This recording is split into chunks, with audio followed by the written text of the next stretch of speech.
die Optima College gewerk het ons 2 die middag klas gehad, die theorie. En ek het dikwels vir die studente gesê, as julle vaak word, staan op.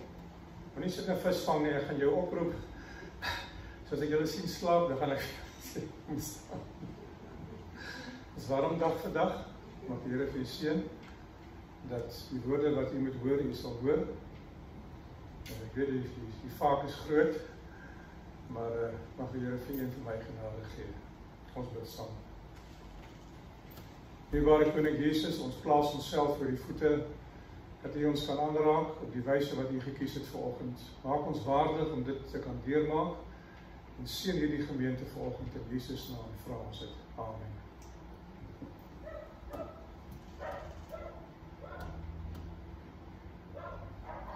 David bid die gebed, Psalm 71 vers 9, verwerp my nie in die tyd van die ouderdom nie, verlaat my nie as my krag gedaan is nie.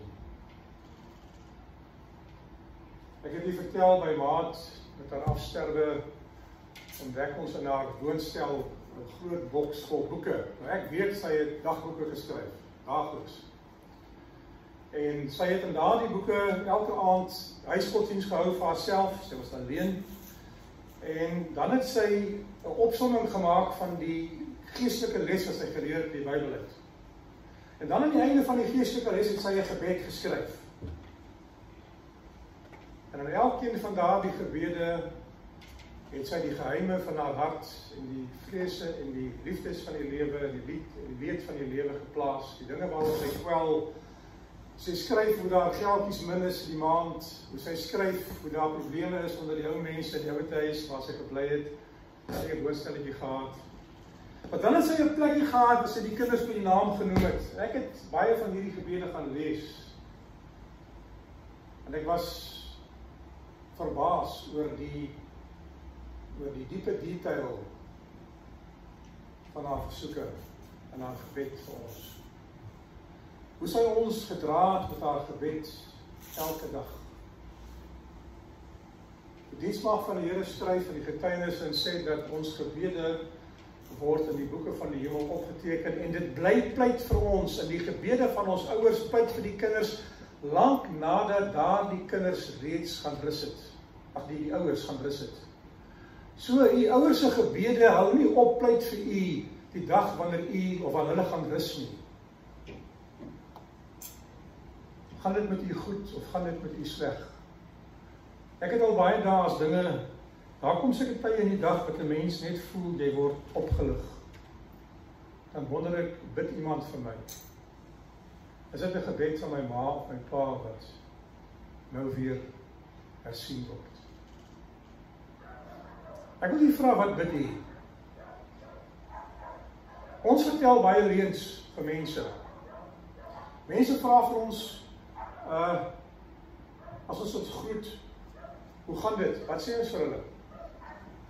Gaan goed, né? Maar dis nie altyd waar nie. As ek vir mense sê dit gaan goed, dan sê ek dit gaan goed met my geestelike lewe. My verhouding met die Here is nog reg. En ek het hoop op die ewige lewe. Maar by die huis is my kar stikkend. En ek sien die hondekos is min, jy weet, ek moet gaan kos koop en ek weet ek het nie geld nou nie. Ek het 'n buurvrou wat vir my gisterand gebel het, sy sê vir my hondjies is by die huis alleen, my seun het siek geword, ek het hom hospitaal toe gevat, ek gaan nie terugkom vandag nie, kan jy vir haar asseblief van kos gee. Ek doen dit heel dikwels. Nou kom ek daar by die kosbak en sien ek maar die kosbak het nie in 'n kos in nie. Gaan haal ek so 'n bietjie kos in my huis en ek gooi vir dit. Sal die Here as jy 'n bietjie laag loop in die gemoedstoestand en die geestelike lewe dalk vir iemand opdrag gee en sê bid vir daai persoon. Dinge is agter mekaar, God is goed. Ek lewe nog, dit kan beter gaan. Ek het niks om oor te kla nie. Ja.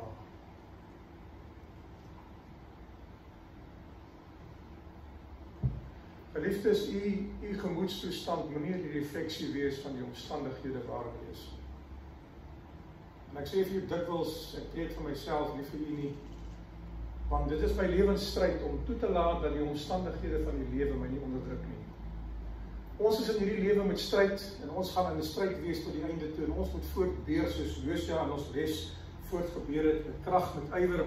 Maar daardie krag en ywer sal aanneemlik teenwoordig wees as ons daagliks daardie krag van God af bid. In die boekie die Handelinge van die Apostels is daar 'n pragtige hoofstuk voorin geskrywe wat praat en sê ons moet daagliks bid vir die doping van die Heilige Gees om ons krag te gee. Sodat ons die werk van die getuienis wat ons moet lewer kan afhandel. Ek is nou afgetree en gewoonlik tree mense af as hulle werk klaar is, as hulle genoeg gedoen het. As hulle eintlik nie meer kan bydra nie. My vrou het by Mannekrag gewerk en hulle het vir haar gesê,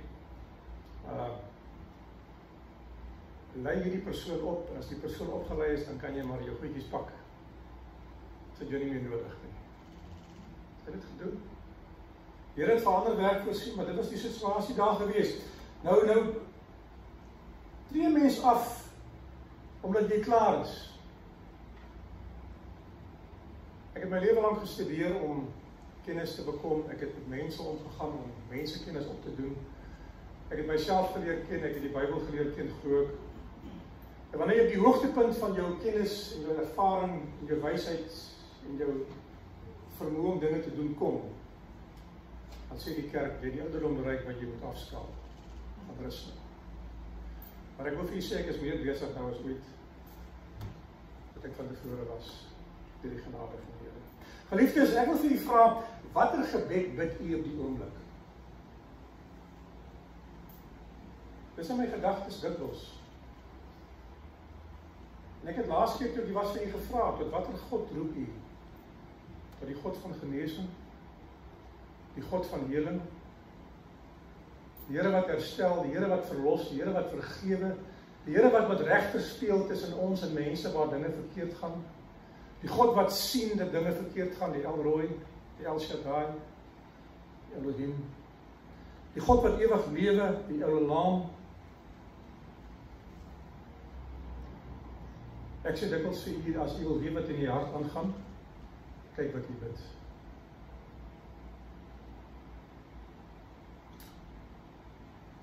Ek het baie gebid die laaste tyd vir die Here, ek is alleen. En ek wil net die pad alleen klaar maak.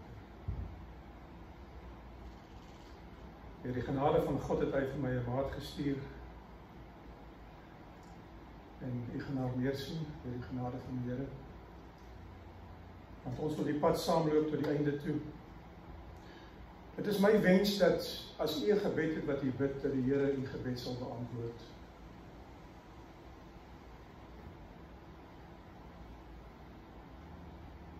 Wat droom u? My pa het gesê hy wil die wêreld gaan toer as hy afgetree is, maar hy het geweet as predikant gaan hy nooit afspreek nie. Hy het ook nie. Om al die plekke te gaan sien wat hy te besig was om te doen. En daar op sy sterfbed het ek so 'n spotgrappie met hom gemaak. Ons is maar humoristiese mense. Ek sê, pa, wat nou van al die plekke wat jy wou gaan sien het? Hy sê, ek sal maar op die nuwe aarde kyk of daar nog van hulle oor is. Jy weet, die Here gaan die aarde nuut maak, maar miskien het daar ander plekke, miskien waardighede wat beter is.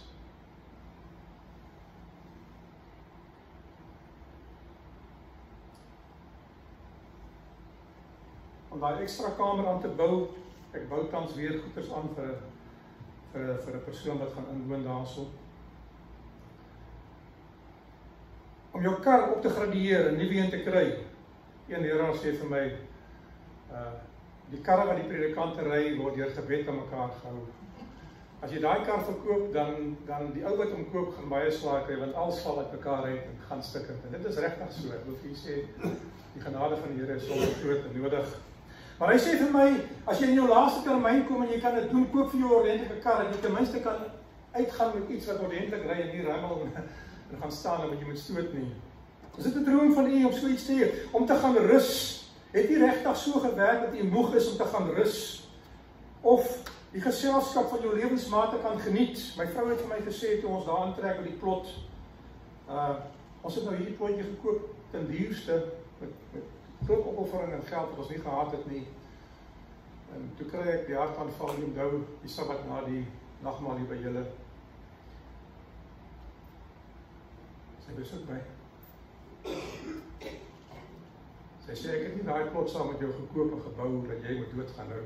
Ek gaan nie alleen daar bly nie. Jy moet sorg dat jy bly lewe. Wees gesond, eet gesond. Dit is my begin dokter met die regte kosse en die dinge om te seker te maak. Ek gaan dit maak. Maar dit is hy gewees, sy is die iemand gaan rus, nee. Het jy so droom om saam met die lewensmaat die pad klaar te maak wat dalk nie sal wees nie? Baie van die wat hier sit het daai pad geloop, né? Om die kleinkinders te geniet, om gesond te wees van probleme, tot die lewe jou so 'n dwarsbal gooi, wat jou heeltemal in die teenoorgestelde rigting gaan en al jou drome platval. Toe ek jong was, het ek gedink, ou mense is slim en ryk aan ervaring. Is dit so? Ek glo dit is so. Ja, dinge wat prysenswaardig is, wat eervol is, jy gaan 'n toekenning kry. 'n beloning, 'n sertifikaat wat sê jy het goed gedoen. In die vroeë jare het die predikant elke 5 jaar 'n sertifikaat gekry van diens wat gesê het jy het volgende 5 jaar goed deurgemaak. Dan gee hulle vir jou 'n das en 'n borspeldjie of ietsie. Ek het nooit so iets gekry nie. Al daai jare gewerk en elke keer as daar so iets dan mis ek dit. Want ek op 'n verkeerde plek, verkeerde tyd. Toe ek aftree was ek nie 'n brief gegee wat gesê dankie vir jou werk nie. Dat was nie vir my 'n afskeid gewees nie. Ek weet dit nie. Nie 'n telefoonoproep van my president nie, te sê jy het my klaargemaak, jy moet gaan. Ek het my laaste salaris ontvang, dit was dit. Die uitsaaier het so 'n bietjie met my gepraat, gesê dit is jou pensioendinge en dit is dit en dit, maak so en so. Ja. Geliefdes, het u 'n lewe opgeoffer vir iets om dan nie die beloning te kry nie. Baie mense sê jou beloning sal in die hemel wees. Ek wil vir julle sê dat baie van ons beloning moet op aarde wees. Ons moet kwaliteit lewens lewe. Ons moet nie bestaan nie, ons moet lewe. En daarom wil ek vir julle sê dat die gebed wat jy bid kan dit verander, glo ek, as God dit wil. Ek het baie gebede wat nie beantwoord word en ek vra die Here hierdie vraag dikwels. Hoekom? Ek het op 'n stadium 'n joernaal gehou van gebed wat ek vir die Here geskryf het. Dat ek gekyk die langtermyn gebede en die korttermyn gebede hoe hulle beantwoord word en die wat nie beantwoord was nie. Maar ek wil dit vir u by sê dat elke gebed wat ek nie beantwoord gehad het nie, het ek agterna as ek terugkyk gesien dalk hoekom nie. In die boekie Die Helende Hand, as Ministry of Healing staan geskrywe dat ons, as ons terugkyk eendag, sal ons kan sien hoekom die Here dinge toegelaat het en dinge nie toegelaat het nie. Ons sal kan sien waar sy hand 'n deur oopgemaak het of 'n deur toegemaak het. En ons gaan daai vrae vra, maar ons gaan antwoorde kry wat toepaslik is. Martin Luther skryf in sy biografie, hy sê ek sou graag in rus en vrede wil lewe, maar ek bevind my gedurig in stryd en omwenteling. En was daar 'n man wat sy lewe meer omgedraai was as Martin Luther? Daar kom tye wat 'n mens agterkom, jou lyf doen nie meer wat hy gedoen het toe jy 20 was nie. Maar ek voel nie sleg nie, want ek sien baie van die jong mense wat 20 is, wat nie kan doen wat ek doen nie. Dan wonder ek wat het verkeerd gegaan ergens. So ek doen nie so sleg vir myself nie, as ek nie kan spog. Jy weet. Ja, Dawid se gebed. Wat vrees Dawid? Ek wil vir julle weer lees. Verwerp my nie in die dag van ouderdom nie, en verlaat my nie as my krag gedaan is nie. Wat vra hy? Vra hy om dat die Here hom nie moet vergeet nie.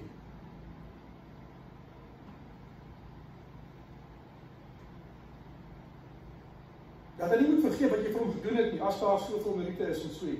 Galasiërs 3 vers 22 skryf Paulus aan die gemeente daar in Galate. Hy sê, liefde, blydskap, vrede, lankmoedigheid, vriendelikheid, goedheid, getrouheid, geloof, selfbeheersing. En die diensmaagd van die Here skryf en sy sê, hierdie is die dinge wat die lewenskwaliteit bepaal. Die deugde van die lewe. So as jy hierdie vrugte het in jou lewe deur die Heilige Gees, dan sal jou lewe betekenisvol wees. En jy sal gelukkig wees. Dinge sal by jou kom wat ongelukkig is, skade wees, werk op jou lewenspad, maar in dit alles sal jy God se hand sien.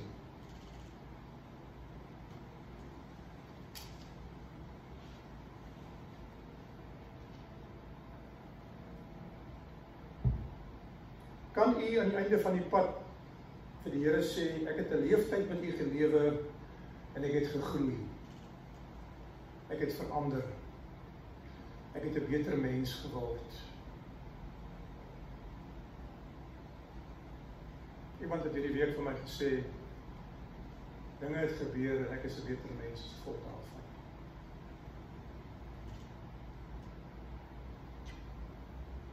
Dinge wat jou geluk bevorder, wat jou lewe kan verleng. Ek lees vir die liefde gee iets af wat 'n mens se gees opwek, wat jou liggaam minder vatbaar maak vir siektes en virusse en jou kapasiteit om te genees vergroot. Dieselfde raad word aan geneesere geskrywe. Ek lees 'n verhaal oor verpleegsters en dokters, waar die diensmaagd van die Here sê, julle is koud en klinies in julle behandeling van mense. Julle gee vir hulle pilletjies en medisyne. Julle sê vir hulle wat's verkeerd en wat's reg, maar julle bemoedig hulle nie. Julle spandeer nie tyd nie. My vrou was 'n snaakse vrou. Sy het, as sy by die dokter kom, sê sy vir hom, ek het betaal vir 'n halfuur. En ek gaan nie loop voor die halfuur op is nie. Ek gaan jou elke vraag vra wat ek wil vra, en ek gaan vir jou vertel wat ek dink van jou diens op. Sy het dit ook gedoen, die hele dag geken. En had hy gesê, oké, praat maar, ek sal luister, die halfuur is jou, nee. Jy betaal daarvoor. Spesialist, jy betaal baie geld vir 'n spesialist. Die ander kant van die verhaal, Galasiërs 22, né, vers 19. Galasiërs 3, vers 19 sê die begin. Oorspel, onsedelikheid, onreinheid, ongebondenheid, afgoderheid, towerheid, vyandskap, twis, jaloersheid, toornigheid, naaiwer, tweedrag, partyskap, afguns, moord, dronkenskap, brassery. Dan sê dit, hierdie dinge maak dat jou liggaam iets afskei soos 'n chemikalie, die balans van jou liggaam verander, dat jy meer vatbaar word vir siektes, vir virusse, vir kieme. Jy genees stadiger, as jy jouself sny, dan gaan dit langer vat om te genees. Jou gemoedstoestand gaan af, en dit is nie met jou, gaan nie met jou goed nie.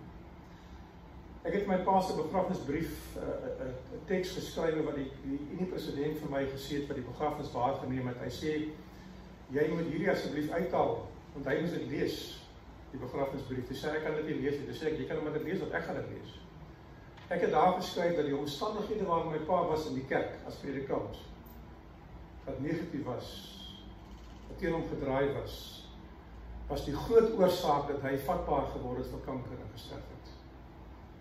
Want saam met hom, in sy gemoedstoestand, het sy liggaam ingegee.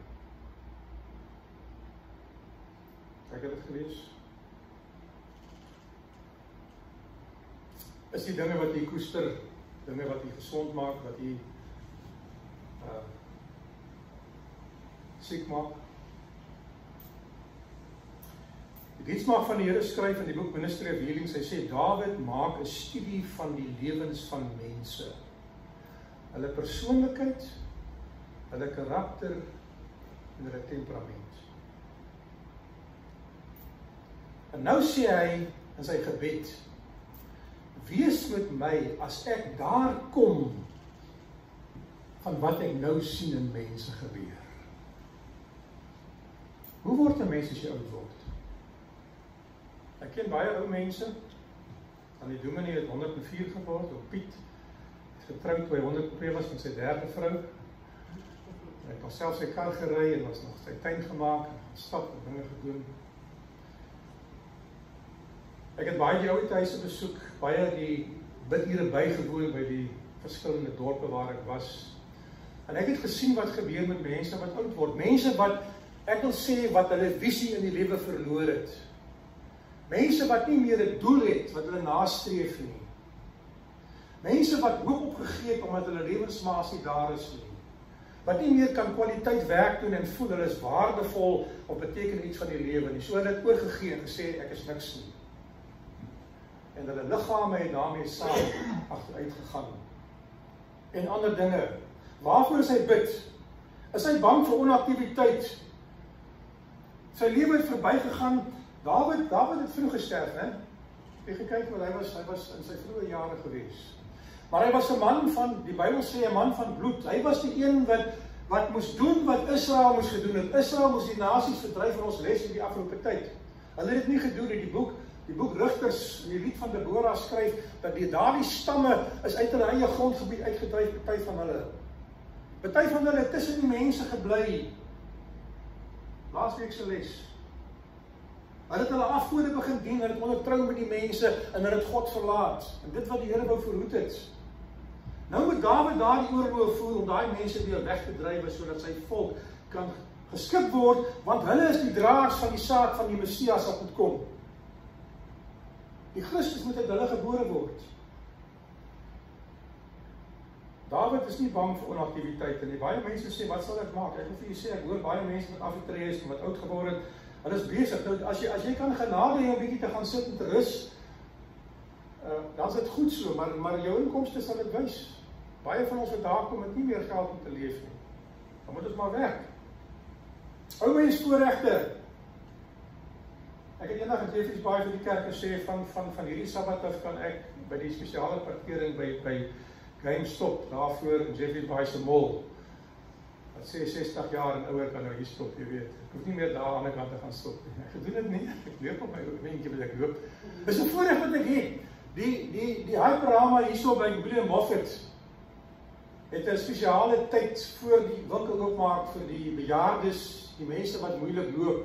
Hulle kan 'n koppie tee gaan drink en 'n koekie eet. En dan kry hulle een van die lede van die span om saam met hulle die trolle te stoot en vir hulle te vra, wat wil jy koop, en sit dit in en vat dit na hulle kaart en pak dit vir hulle in. Wat 'n voorreg. Ek het gedink dis mooi, né? Beloon mense vir die werk wat hulle gedoen het. Is Dawid daarvoor bang? Kry jy spesiale aandag omdat jy bietjie ouer is? Dawid was nie bang om oud te word nie. Hy was nie bang om af te skaal nie. Finansiële armoede, verminderde inkomste. Ek het hierdie week gesprek gehad met SARS. Ek het 'n gesprek gehad met die munisipaliteit.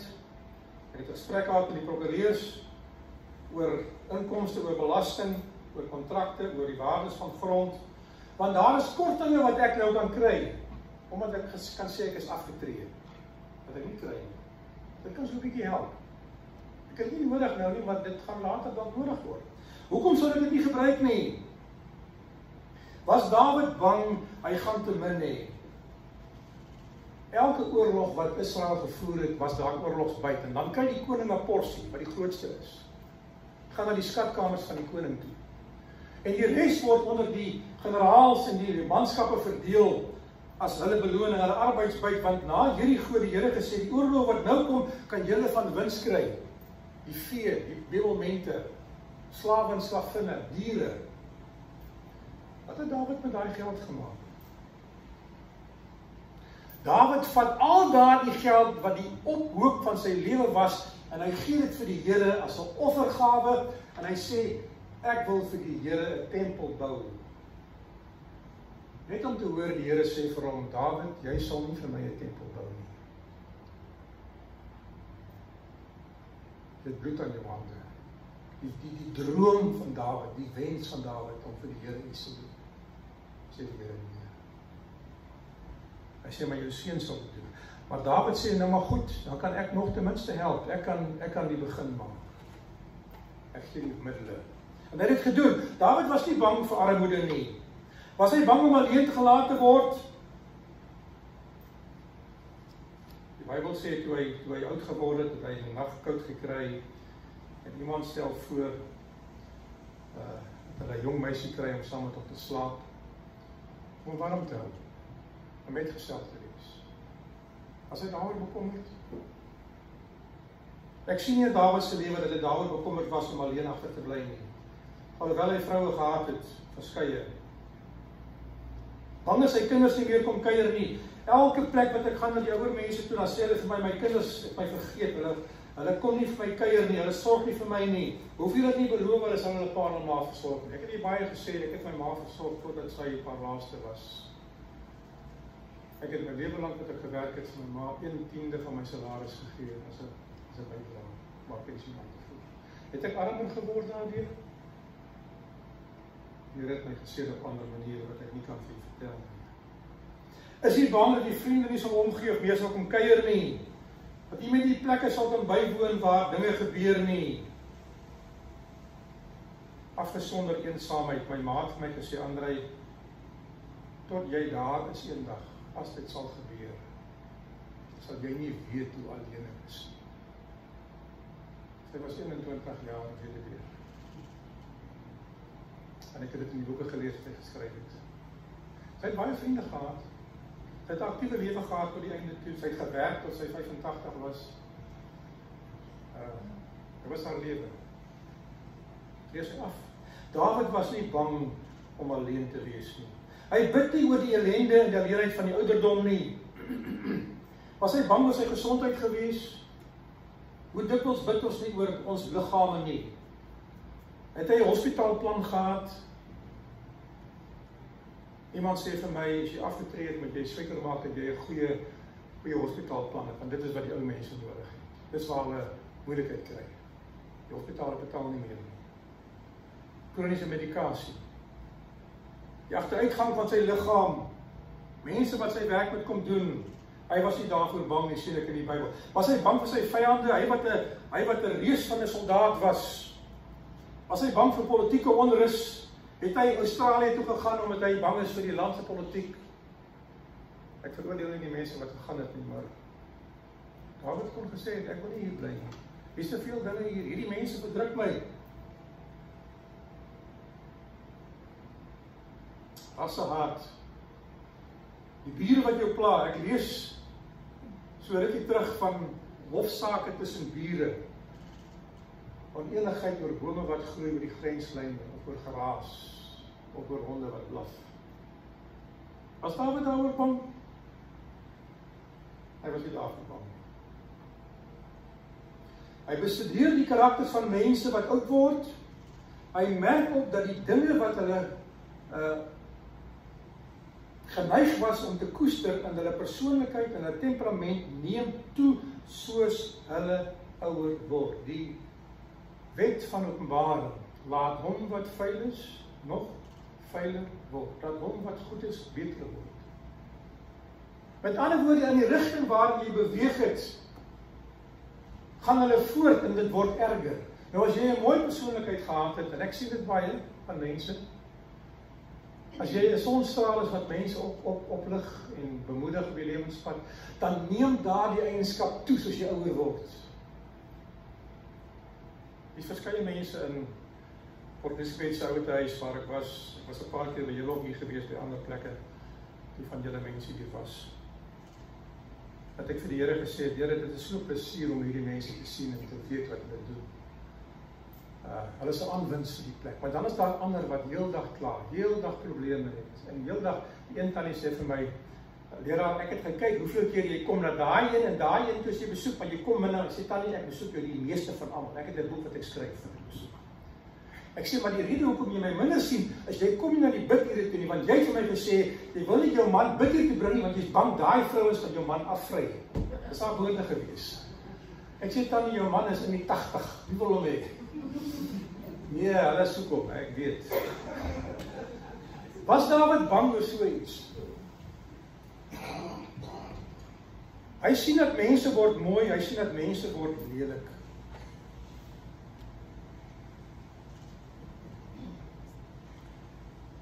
Hy sê, Ellen White skryf 'n kommentaar, sy vrees is dat hy sal in iets of iemand anders verander as wat hy nie was. Dat die negatiewe dinge wat hy gekoester het, die oorhand oor sy lewe sal kry. Ons besef nie hoe ons gemoedstoestand, hoe ons gelaat, hoe ons spraak mense affekteer nie. Vanmôre se boodskap, ek moet nog baie meer gesê het, wat ons van mense sien. Die foutvindery, die skoorsoekerigheid, Mense wat kwaadwillig is. Ek het nou meer hierdie week gepraat van mense wat kwaadwillig is, wat net daarop uit is om dinge te doen wat verkeerd is. Wat wraak koester, wat haatdraand is, 2 kindertjies beklei, 10 minute later speel hulle saam asof daar nooit iets gebeur het. Die groot mense beklei 10 jaar as hulle vir mekaar kwaad. Terwyl daardie Swanepoel se begrafnis was, het ek 2 manne gaan sien wat die draers is. En hulle het vir my gesê, die een gaan een kant dra aan die ander kant, ons gaan nie langs mekaar loop nie. Ek sê, is dit nie tyd dat julle hierdie ding los nie? Dit is nou soveel jare al. Gaan nog steeds aan. Dis waarvoor Dawid bang is. Die deugde wat nie onder die beheer van 'n goddelike natuur is nie, wat jou lewe gaan oorneem soos 'n bos nie. Dat jy iets word wat jy nie was nie. Die slotsom van jou lewensgedrag wat tot 'n volheid kom. Ek haal vir jy baie Filippense 1:6 aan, omdat ek hierop vertrou, dat hy wat die goeie werk in julle begin het, dit sal voleindig tot op die dag van Jesus Christus. As jy by die Here bly, sal die Here jou lewe vat, en hy sal daardie lewe ontwikkel tot die volheid. Die studente by die college het baie vir my gesê, Andrei, nou dit is waar, ons het 'n kursus gedoen wat ons 3 jaar in 1,5 jaar ingepas het. Dit is so erg gewees, dat as hulle 'n week se klasse mis, kan hulle nie aangaan met die kursus nie, want hulle verloor te veel werk. Dit is 'n verskriklike pas wat teen ons gewerk het. Maar ons moes hulle druk om by het doel te kom. Dan sê hulle vir my, ek was baie goeie vriende met hulle gewees, dan sê hulle vir my, Andrei, ons gaan dit nie maak nie. Die werk is te veel. Dan sê ek vir hulle, kom klas toe, doen net wat ek vir julle sê. Luister wat ek met julle praat. En julle sal julle eksamens deurkom. Moenie afwesig wees nie. Hulle het nie geweet, ek gee vir hulle al die antwoorde nie. Ek het baie vir my studentenvriende gesê toe ek op college was, luister wat die lektore sê.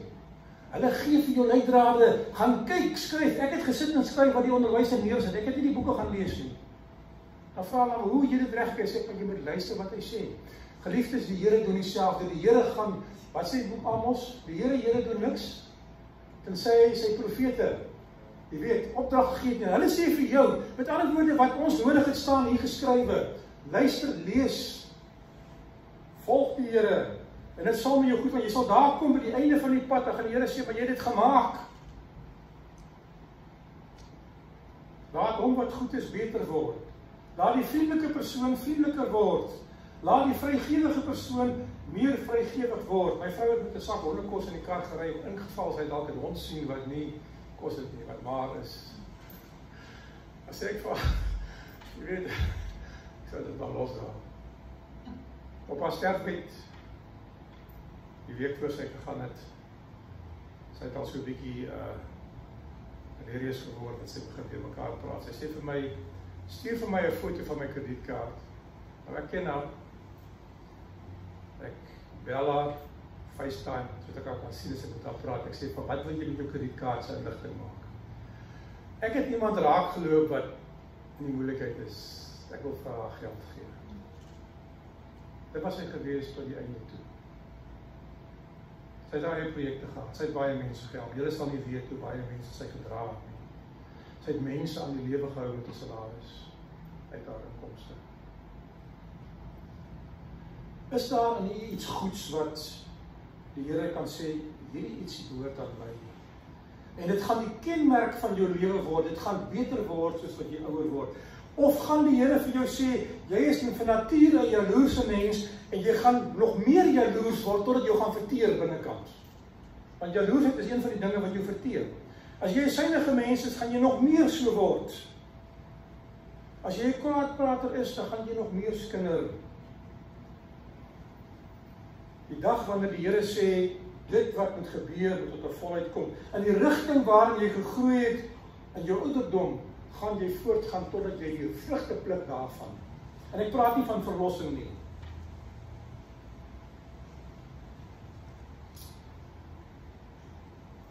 Psalm 139.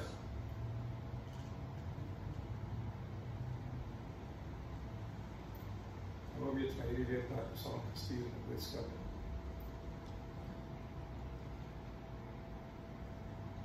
16. Skryf my naam in die boek van die lewe. Is dit die gebed? As jy ouer word, ek wil vir jy sê, daar gaan nie 'n dag om wat ek nie vir die Here dit sê. Skryf my naam in die naam van my geliefdes in die boek van die lewe. Dan moet hom nie uithaal. Johannes 6:37, die Here het gesê, ek sal jou nooit begewe en jou nooit verlaat nie. Is dit die gebed wat jy vir die Here gesê het, Here, moet my nie nou alleen laat nie.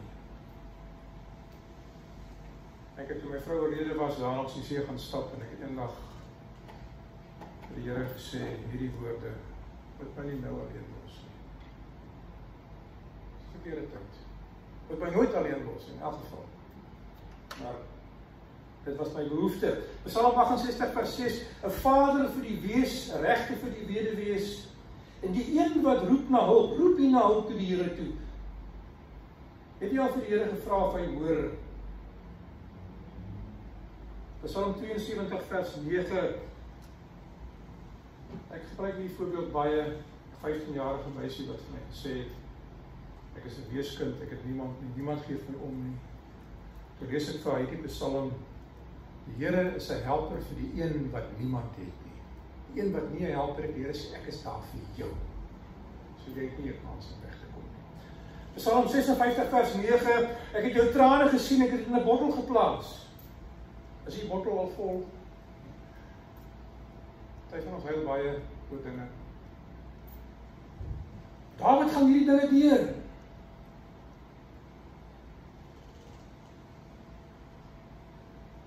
Ellen White en James White neem 'n weeskind aan en sit hom deur die universiteit en gee hom 'n goeie loopbaan om sy lewe mee aan te gaan, maar hy raak die pad wys en hy raak van die pad af.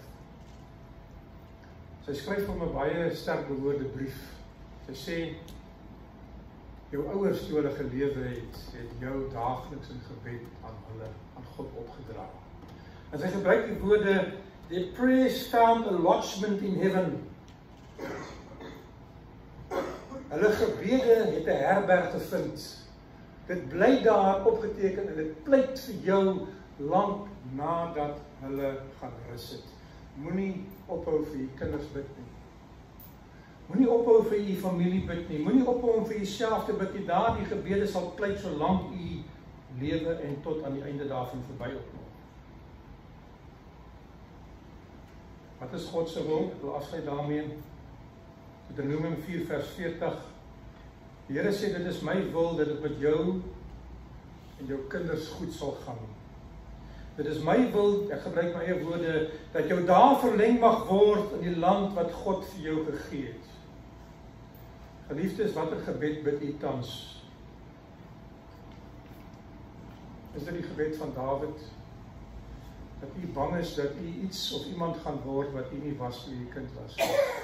Dat die Here die mooi in u moet koester en moet uitbring en die lelik moet wegvat deur heilig maak. Of bid ons die ander dinge wat ek genoem het. Bid ons oor finansies, is nie verkeerd nie. Bid ons oor eensaamheid, is nie verkeerd nie.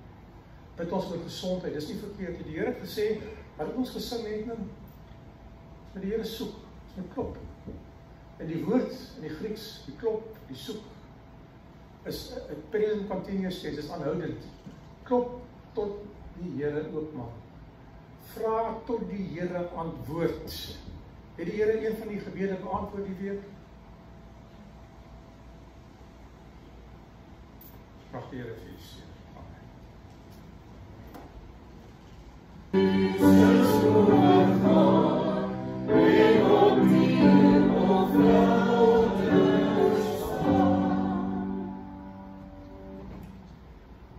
Voordat ons bid,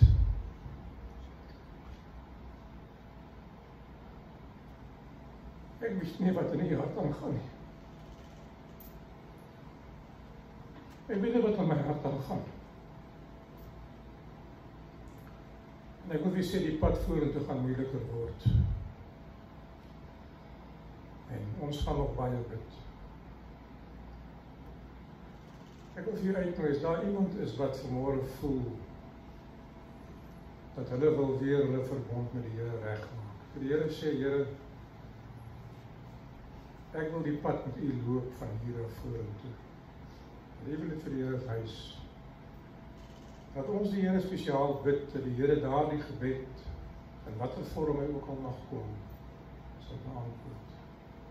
As jy behoefte het aan God se genade, as jy behoefte het aan genesing, wat ook al die wens van die hart is, en jy wil dit voor die Here plaas môre op 'n spesiale wyse, wil ek jy uitnooi, kom hier na die voorkant toe. Dat ons saam met die gebed doen. As jy wil. Is daar so iemand miskien?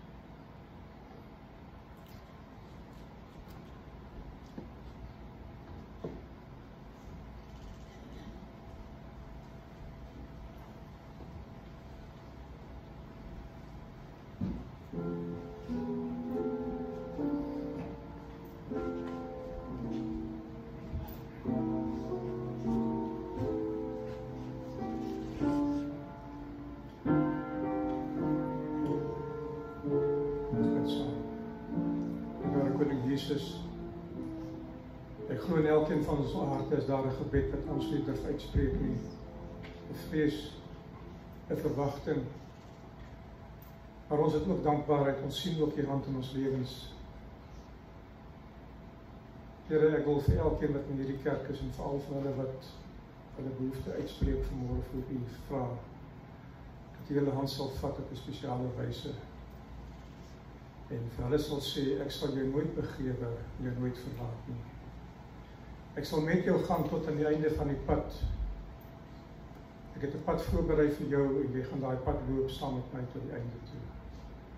En Here, as dit u wil is dat ons selfs in hierdie lewe nog die antwoorde op ons gebede kan sien en kan weet dat u het omgegee, dan sê ons vir u dankie. As ons moet wag tot die opstandingsmôre of tot die wederkoms om te sien wat het u vir ons gedoen, om dan vir u te sê dankie, dan sal dit ook goed wees. Here, mag ons daardie gebed van Dawid bid, dat ons beter mense sal word op die lewenspad en nie slegter sal word nie. Mag nou die genade van ons Here Jesus Christus en die liefde van God die Vader en die soete gemeenskap van die Heilige Gees met u wees en bly van nou af tot in alle ewigheid. Amen. Amen.